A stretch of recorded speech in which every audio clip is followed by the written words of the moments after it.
Hello. I hope everything is going well with you.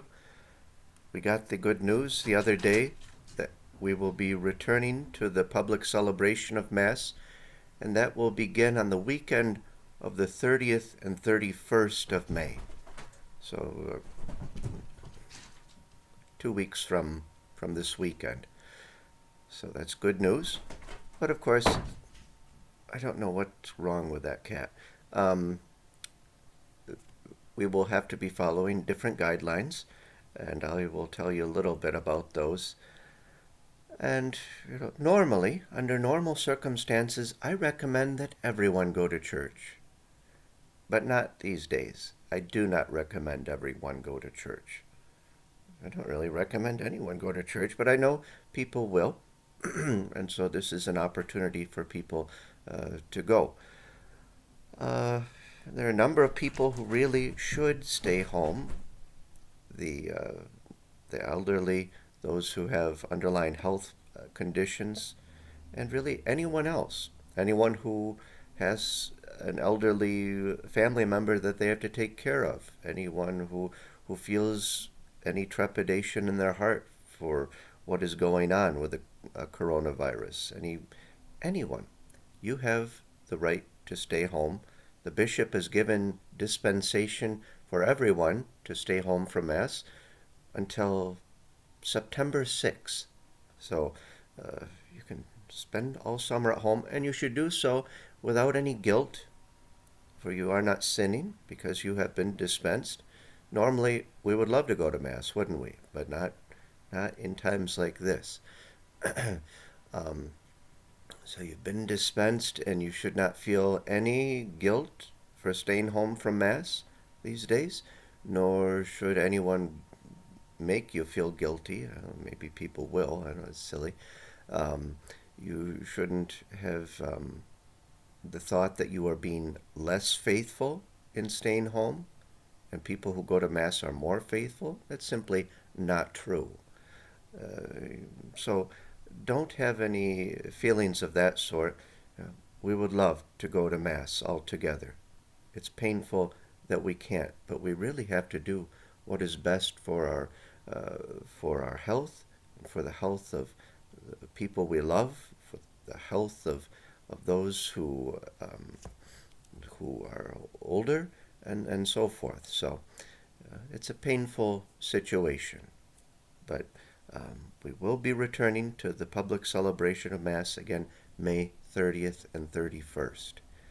And the Mass times will be the same for the weekends. That's 4:30 Saturday, 8:30, 11:30, and 1 p.m. on Sunday. But you'll notice that things will be a bit different when we go back.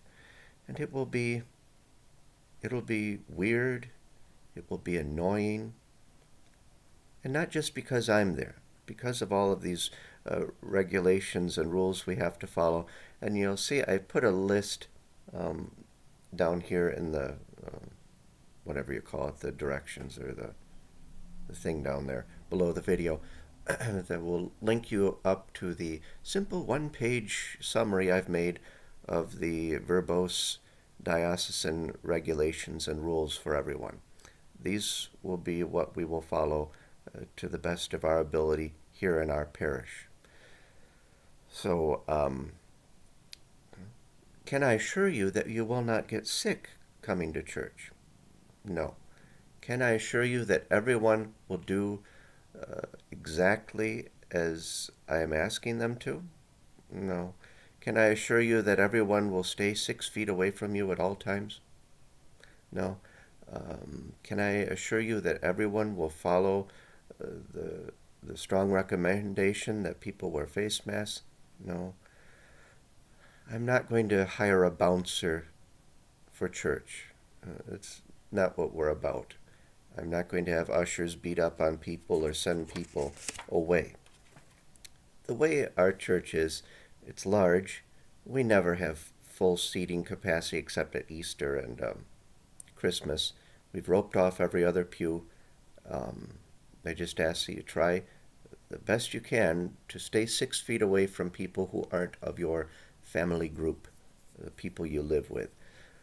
Um, but it will be imperfect at best. So if you are worried about that, I would continue to stay home for the time being. I'm going to keep having my online masses. I will keep doing that for the duration, however long this stuff lasts, through the summer at least, probably. But again, if those things make you very nervous, I would stay home and feel no shame in doing so.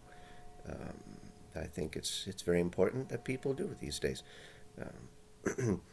So, and again, I'm not going to be able to police things. I don't want to in the first place. I'm not going to be saying my prayers at Mass and then say, "Oh, sir, you have to move over 1 foot, please. You put that mask back on." I'm not going to do that. And nor should anyone else, because we don't want a fighting match to break out in the middle of Mass. That's not what we're about, hopefully. Um, I've heard of a parish that's using pool noodles, those goofy things you have in the pool. I'm not really sure what they're for. I think you float around on them. A pool noodle to show the distance of 6 feet apart. That might work in some parishes, but in our parish, I'm sure within 5 minutes people will be slapping each other with them, they'll be throwing them around. I don't want to deal with that, so we won't have pool noodles. Um, Again, just read those instructions I'll put down below here, and we'll do the best we can, right? Wanting the safety of those other people around us. And I rely on everyone to do their part in this, just for the sake of all of us. So I put the guidelines there below. We just need to use common sense, of course. And we won't have, sadly, coffee and donuts for a while. A lot of those other things are just restricted. This is just uh, Mass for the time being. We're kind of easing back into things. And I, I'm going to hold off on daily Mass for the time being. I just want to see how weekend Masses go. So I'll continue to have online Masses. You can watch them or not.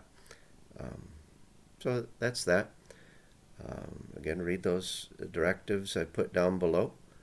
And I guess a more important question that people have asked: why do you only ever see this kitty on my lap? Well, this is Sadie, and Sadie sits on my lap all the time. But the other cats do, but they will not share my lap with the computer. They see the computer and they go away. So that's why. Sadie doesn't care. So I hope you have a great week, and we'll keep up the good work of doing the best for our health and for the health of people around us. And I will be letting you know as things progress over the next couple of weeks more about how we'll be getting back into the swing of things. So God bless you, and I look forward to seeing you again soon.